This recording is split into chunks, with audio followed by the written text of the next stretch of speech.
Меджлис в переводе с арабского означает «собрание». В отличие от Украины, во многих арабских и исламских странах так называют парламент. У Меджлиса крымско-татарского народа непростая история. Крымским татарам пришлось приложить не абы какие усилия, чтобы восстановить свое положение в Крыму после депортации. Основная функция органа – ликвидация последствий геноцида, совершенного советским государством в отношении крымских татар, восстановление национальных и политических прав крымско-татарского народа и реализация его права на свободное национально-государственное самоопределение на своей национальной территории. Поздравляю присутствующих с началом работы Курултая.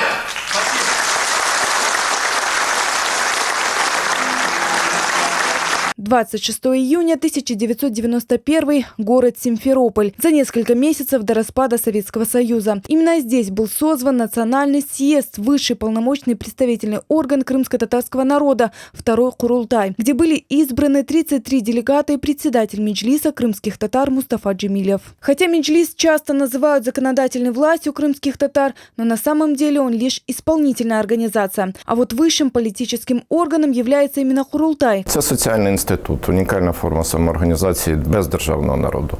Виникла в 91-му році в умовах протидії повернення кримсько-татарського народу на свою батьківщину, довів свою функціональність, пройшов декілька етапів формування, складних, не завжди однозначних, але утвердився як інститут, як соціальний інститут, тобто як система правил, які дотримуються, які визнаються і які діють протягом тривалого часу. Начиная с 1991-го, Меджлис крымско-татарского народа представлял интересы большинства народа, рассказывает крымский журналист Осман Пашаев. Однако в конце 1997-го произошел первый кризис в представительном органе. Именно тогда появилась так называемая оппозиция Меджлиса. Это 16 человек, которых вскоре исключили из списка делегатов Курултая. Поэтому началось перераспределение предпочтений в сообществе крымских татар. При всем этом Меджлис коренного народа так и остался самым влиятельным органом, и об этом свидетельствуют результаты выборов в местные советы и Верховную Раду Украины за последние несколько лет.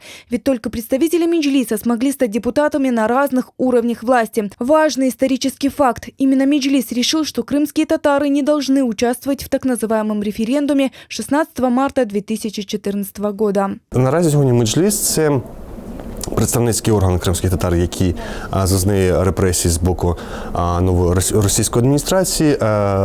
Десь, скажімо так, його п'ята частина, можемо сказати, живе в Києві, а його п'ята частина покинула його фактично і співпрацює з владою. І десь половина складу Меджлісу знаходиться на таких дуже в підвішеному стані в Криму, де в будь-який момент можуть початися розгляди справи проти Меджлісу як екстремістської організації і, ймовірно, будуть спроби його заборонити. В Крыму группы русских общин и политические партии еще во времена Украины призывали запретить Меджлис как незаконную организацию. А сразу после аннексии российская власть Крыма пыталась договориться с коренным народом полуострова, а теперь вообще хочет запретить существование такого органа, а все полномочия передать муфтию Крыму Хаджи Мирали Аблаеву, рассказывает Сергей Данилов. Ставлення окупаційної влади до Меджлісу пройшло декілька етапів. На першому етапі була спроба інкорпорації.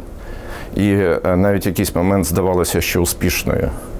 Лінур Іслямов був віце-прем'єром уряду Аксьонова.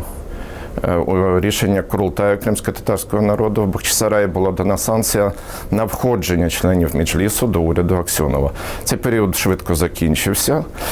І після деяких вагань окупаційна влада вирішила зробити муфтіят Криму основним репрезентантом кримсько-татарського народу, а муфтія, відповідно, людиною, яка буде здійснювати комунікацію між владою окупаційною і кримсько-татарським народом.